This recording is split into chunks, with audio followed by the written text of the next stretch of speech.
2011 was the fourth deadliest tornado year in U.S. history. Holy. Okay, Tuscaloosa, this is becoming a large tornado.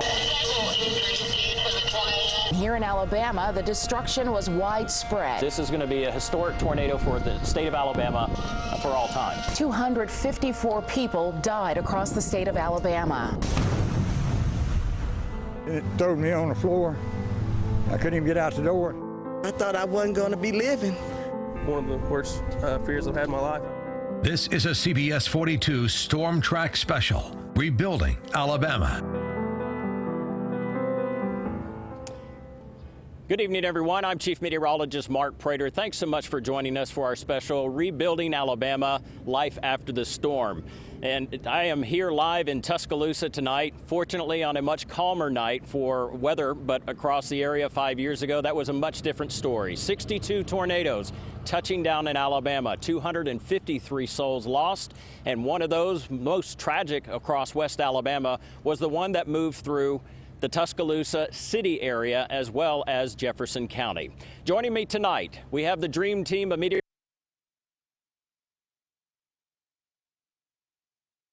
53 people in the greater Tuscaloosa area lost their lives on April 27th. This is the Alberta community of Tuscaloosa. It was one of the hardest hit areas in the city. It's a day many will never forget.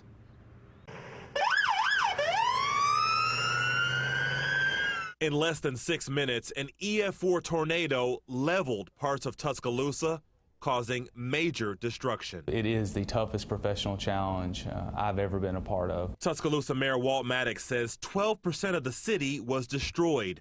More than 1,200 homes and commercial businesses were wiped out, and 1,200 residents were injured. Despite the catastrophic event that crippled his city, Maddox never gave up hope on rebuilding. But somehow, some way, we were going to claw back, and we were going to come back as a city.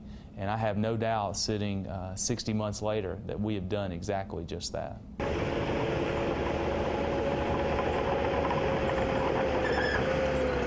Fast forward 5 years later till April 2016, and you can see growth and rebuilding in many parts of Tuscaloosa.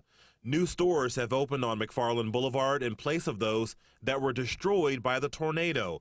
The shops at Legacy Park are a prime example. The next few years are really going to see an explosion of redevelopment because we're finally finalizing all the infrastructure improvements that were absolutely needed to spur on the redevelopment of the tornado zone.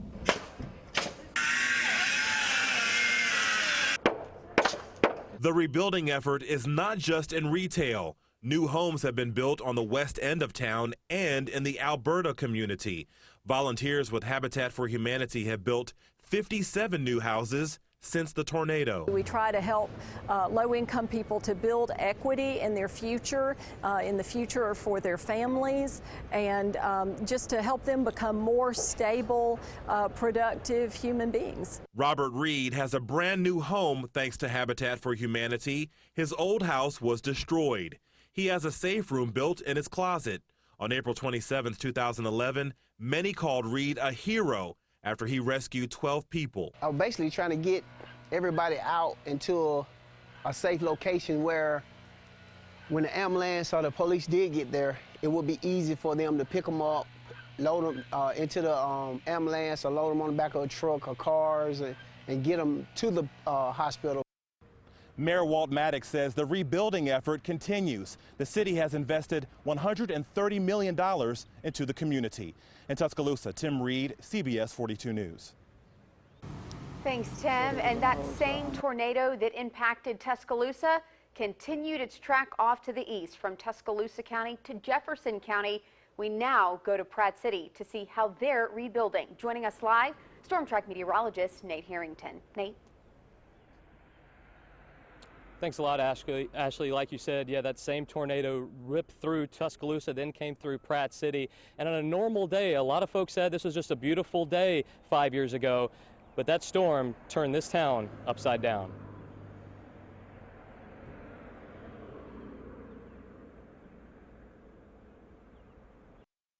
The impacts from that day still linger here. Mangled trees, empty lots, and now just memories of what used to be normal for people who called Pratt City home.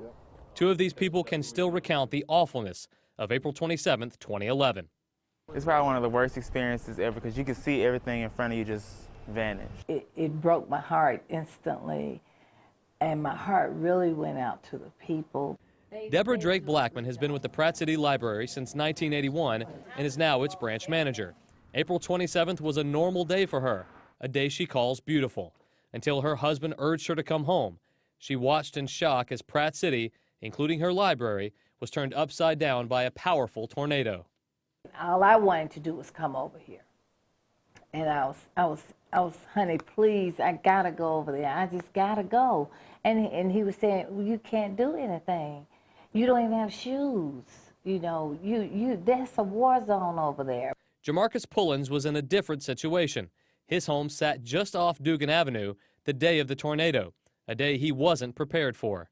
That was the bad part. Like, you didn't even know what was happening until it happened. So it was a pretty big surprise. Jamarcus watched from inside his home as the tornado ripped through, tearing through walls and leaving destruction in its wake. There's nothing like it. Like, you see it, and it just happens, and you're just like, it's like a wrecking ball just comes through the side of the house and doesn't hit you, unfortunately. That's the good part about it. But it just hit everything around you. So it was terrible. Practically all the homes along Dugan Avenue and Hibernian Street were destroyed. The fire station was wiped out, and the Pratt City Library was left in ruins. All in the circulation area, nothing but debris, and books, and glass, and chairs turned over. But from the ruins came rebuilding. Over the last 5 years, Pratt City has made huge progress in restoring what it took that tornado just 5 minutes to destroy. New homes have been built along Dugan and Hibernian, and the roads themselves are brand new. The fire station has been rebuilt, and the cornerstone of the community before the tornado is back to serving its residents. We have always been the hub of the community, and I think when the library was restored and we opened our doors, they were extremely pleased and happy. For Jamarcus, it's sad that some lots were left and not rebuilt, but he says Pratt City should be proud of what they've overcome 5 years after April 27th. But it's still to know that we are all like revitalizing as we can. So that's the good part about it. So you just know that it's not going to all happen at one time, but you can see that there is some progress. And joining me now are some first responders, and one especially, Birmingham Fire Department or firefighter Keith Holiness. You were here in Pratt City the day of that tornado. Tell me what that was like inside those walls, well, not those walls, but the walls of that fire station. Well, we were sitting in the station at the time, and we heard the reports of a tornado over the Bush Hills, Collegeville community. And being from that part of the area, I so happened to stepped outside in the back, and actually the tornado was behind the station. So I came in, alerted the guys of the situation that we had. We all took cover in a safe room inside the building, and just as fast as it came, it was gone. So as after we noticed, we came back out and we noted the destruction and things of that, things that was going on. We alerted fire alarm of our condition, actions, and needs, and we opened up the doors of the Station 18 to the Pratt City community until we was able to get more personnel here to help out. So it's just a chaotic scene. Yes, sir, it was. Yes, sir, it was. Yeah, but you saved probably a lot of lives. Yes, sir, that day. Did. Yeah, we did the best we could do what we had until everyone got here, and we took care from there. Yeah. All right, let's bring in Battalion Chief Fortness. We talk about the old fire department, but now we've got Station 18. It's brand spanking new. Yes, we do, and it really is wonderful to have the station in the community to just continue where the old station left off, continue to be a beacon for the community, and part of the whole rebuilding process. It's really great. It's state-of-the-art, it's first class, and the community is following suit. We see a lot of that continuing throughout the community, and we're glad to have it. Yeah, we appreciate it, and it really is a beacon in the community, and the library that you saw, it's a point of pride for folks here in Pratt City. Coming up, we'll have more on the CBS 42 Storm Track Weather Special Rebuilding Alabama when we get back.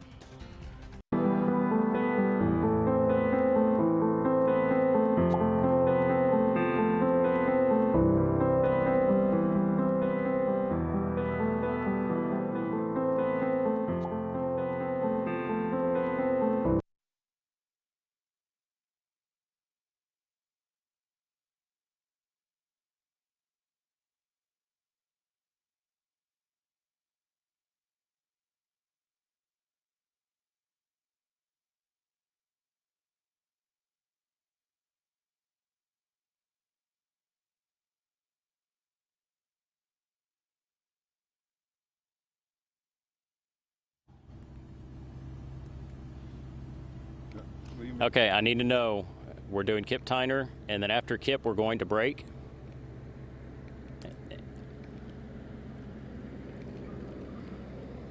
Okay, good. We got it. No problem. What's the plan?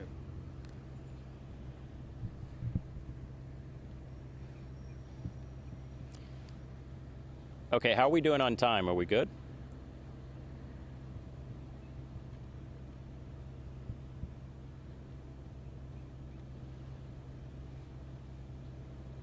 Okay.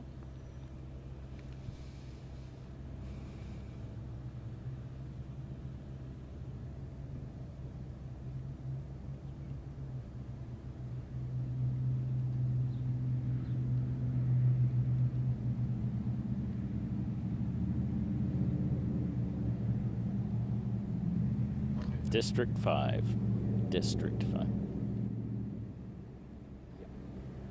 Okay, but if I can eat that at the end, I'd rather do it then than now. Is that okay?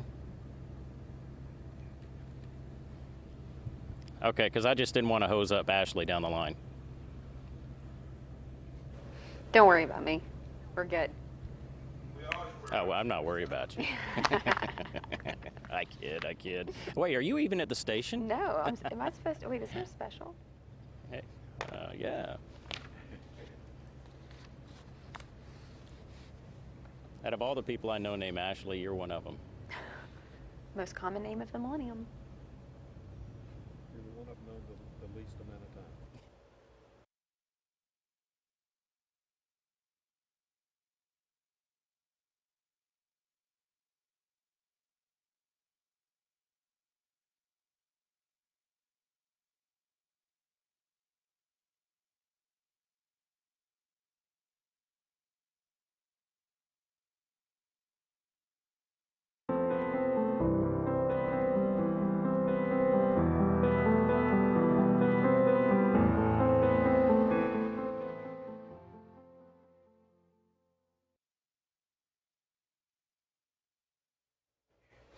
Hey there, and welcome back to this edition of Rebuilding Alabama as we remember April 27th, 2011.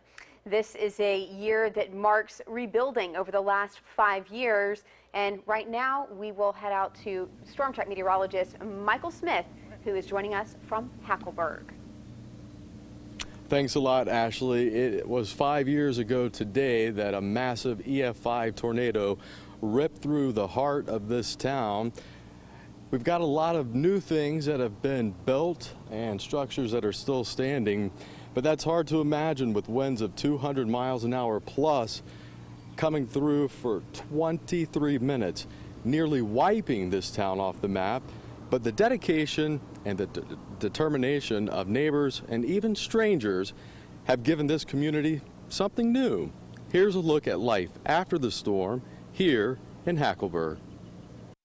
It's a sight that I've never seen before. So you would never know that we had been through all that. I had no idea that it was taking everything. Rita Morgan has called Hackleburg home since the day she was born. And 5 years ago today, her home and belongings were gone, ripped apart by the tornado. It was like, you know, it's gone and you think, well, when you look at it, you think it's never going to come back. There's no way, no possible way that we're going to rebuild, but we have. Rita's story mirrors many others. One of our main, factories we have here was the Wrangler plant, and I knew that's the first thing I saw when I topped the hill there, and it was totally on the ground. An 18-wheeler's overturned, cars sticking out doorways, and it was like, I knew it was bad. It was total chaos. I work a few miles out of town. I was at work that day. I got to town probably 20 minutes after the storm hit. The station we had then was totally destroyed. Destroyed then, but 5 years later, Hackleburg has a stronger foundation, not only in its buildings, but also in its people. And to see where we were to where we are now, you would, unless you just knew, you would never know that we had been through all that. It's hard to imagine the historic super tornado outbreak would ignite a new heartbeat throughout the community. And of course, you know, we have our ups and downs and, you know, get mad at our neighbors or something over some little something. But we all pull together when it comes to something that we need, and football and baseball and basketball. We're a little sports town. And joining me live is Judy Wolf, owner of the Vault Bakery and Cafe. Judy, you saw an opportunity here after the storm. Tell me about that. Well, many years ago, the Lord gave me a vision to start a little small bakery cafe to reach out to the community. But that didn't materialize till after the storm of 2011, when vision met opportunity, met need, because the need to rebuild our town, and grant money was given to help do that, and so put those three together, and we ended up having a small, trendy little cafe that can reach out to the community and help this community rebuild. And rebuild it has. I tell you what, I had a chance to eat here last week. The food is tasty, a great cause, and it's wonderful to see this city back up and running the way it is 5 years after the storm that came through back in 2011. Thank you, Judy, for joining us. Ashley, I'm going to send it back to you in Birmingham. Thanks, Michael. And it's so nice to see how these communities are really teaming together to rebuild. I love the stories that we're hearing across the board tonight. So we are going to continue with our special here in just a few moments, and we'll kind of delve into the tracks. There weren't just 2 or 3 big storms on April 27th. There were many more that impacted central Alabama. Stay tuned. We'll have more just ahead.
Hey, I was just seeing what we're doing next.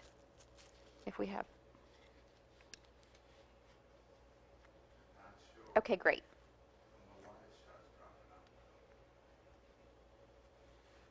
Okay. I do, but they're not telling me. I need to know what we're doing, please. I'm going to talk to... Go ahead.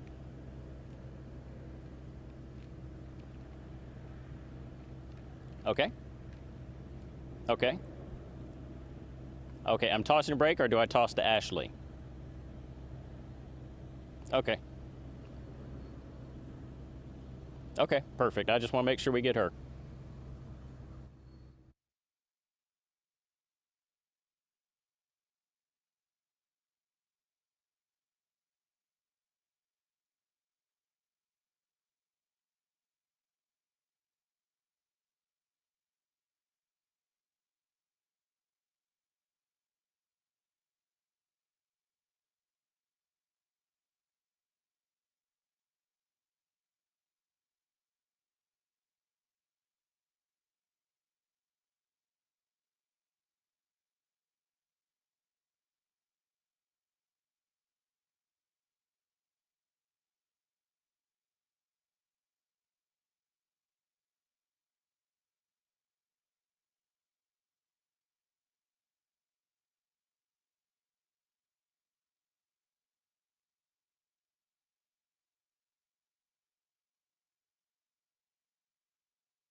Welcome back, everyone. I'm Chief Meteorologist Mark Prater in Alberta, a community of Tuscaloosa.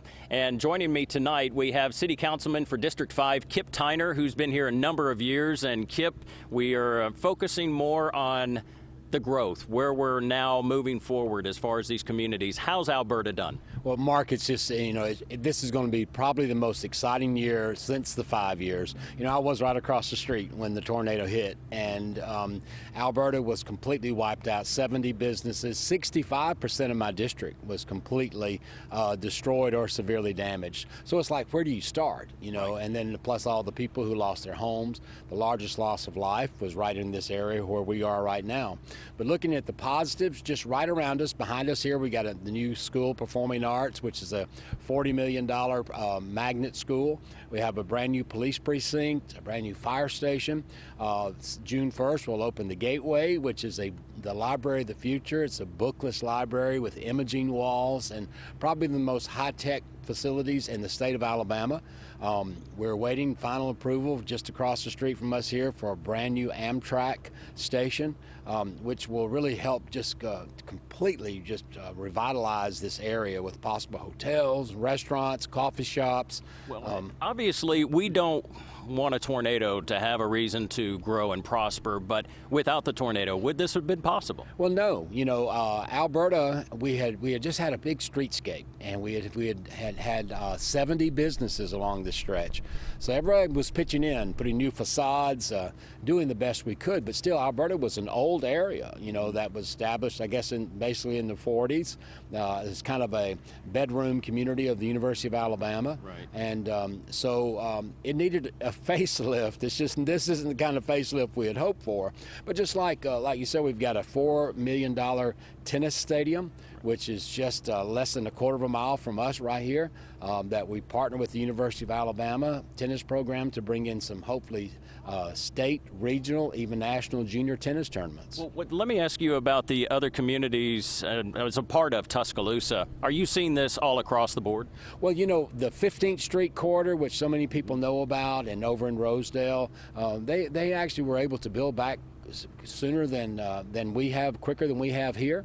A lot of that has to do with national chains along 15th Street that were so eager to build back. But we have a new Domino's coming in the next few weeks, breaking ground here. So we're slowly coming back because Alberta was made up primarily of a lot of mom and pop shops, right. A lot of local businesses, and then they had a lot more dealings with tough times with insurance companies, right. and all sorts of legalities. Well, the 5 years later is phenomenal. Kip Tyner, thanks so much for being with us tonight. Thank you, Mark, and it's always great to have you guys here in Tuscaloosa, especially Alberta. Well, thank you very much. You guys have done wonderful work here, and it is there's still some signs. The tornado did go through here, obviously, especially with some of the trees and some of the areas that are vacant now. But that's all beginning to change, and we're seeing the growth continue here in Tuscaloosa, as well as a number of communities across our area.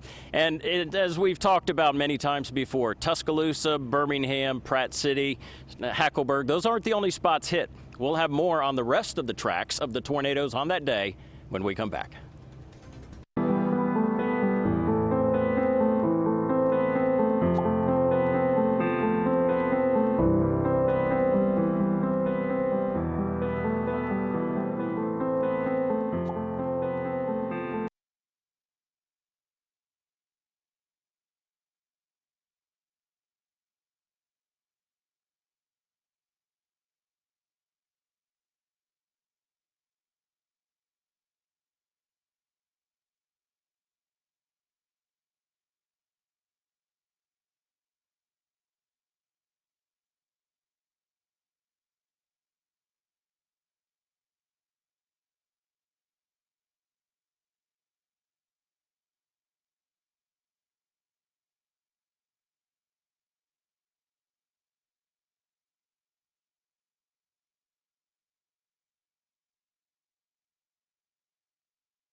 I only need about 20 seconds, and that's it. She can have the rest. Stay here at the wall then and not go to the weather center and do what we've learned? I will. And I have enough pad at the end that it can just continue playing in the monitor. That's why she's Ashley Gann. And just toss to Mark. Yeah, if you Okay, great. If you can give me about 30 seconds. Yep.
Well, April 27th is a day we surely won't forget, but many tornadoes tracked across much of central Alabama, starting with Hackleburg. I want to revisit the time of this. Remember, 3:05 in the afternoon. EF5 tornado, winds in excess of 200 miles per hour. 18 deaths as this tracked along to Phil Campbell, over 100 injuries as these towns were leveled. Not only was it Phil Campbell, but zooming out, one we didn't mention tonight, Coleman. That was a very big storm. That was an EF4 storm, went straight through downtown, damaging a church and downtown buildings. And we're talking 3:40 in the afternoon, winds between 165 to 200 miles per hour. 13 deaths here, 54 injuries. One we obviously know very well, and that's Tuscaloosa. And this is one of the highest death tolls, 65, and over 1,500 injuries in this storm. That's just a small snippet of these tracks for this storm. But let's close this out tonight. We'll send it back to Mark in Tuscaloosa. Ashley, thanks so much. And I can tell you that we are looking at a rebirth in our state. And it doesn't matter the creed, race, or dialect. Alabamians come together, and we will always overcome. Thanks so much for joining us tonight. Hope you have a great evening.